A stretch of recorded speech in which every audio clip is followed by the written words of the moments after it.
இந்த நாட்டில் நடந்த குற்றங்கள் தொடர்பில் தான் ஜெனீவா சென்று முறையிட உள்ளதாக நாடாளுமன்ற உறுப்பினர் ராமநாதன் அர்ஜுனா தெரிவித்துள்ளார்.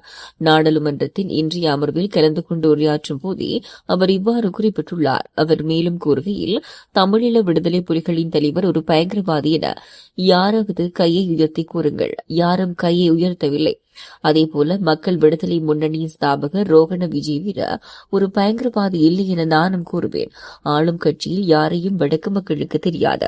அமைச்சர் சந்திரசேகர் மற்றும் இளங்குமரன் ஆகியோரையும் எங்களுக்கு தெரியாது. இருந்தாலும் வடக்கு மக்கள் உங்களுக்கு வாக்களித்தமைக்கு காரணம் இருக்கிறது. ஒரு காலத்தில் எங்களைப் போலவே நீங்களும் அரசாங்கத்துக்கு எதிராக போராட்டம் செய்தவர்கள். இதனாலேயே நம்மை போன்றவர்கள் என எண்ணி வடக்கு மக்கள் உங்களுக்கு வாக்களித்தனர். அத்துடன் இன்று வரை எங்களுக்காக மரணித்த ஒருவரை கடவுள் என நாடாளுமன்றத்தில் கூறிய ஒரே தமிழ் அரசியல்வாதி நான் மட்டுமே. வடக்கு கிழக்கில் குற்றச்செயல்கள் நடைபெறுகின்றன. ஆனால் அதற்கான நடவடிக்கைகள் இன்று வரை எடுக்கப்படவில்லை. யாரும் அதற்காக கைது செய்யப்படவில்லை. ஆனால் நீங்கள் முன்னாள் ஜனாதிபதி ரணில் விக்ரமசிங்கவை கைது செய்தீர்கள்.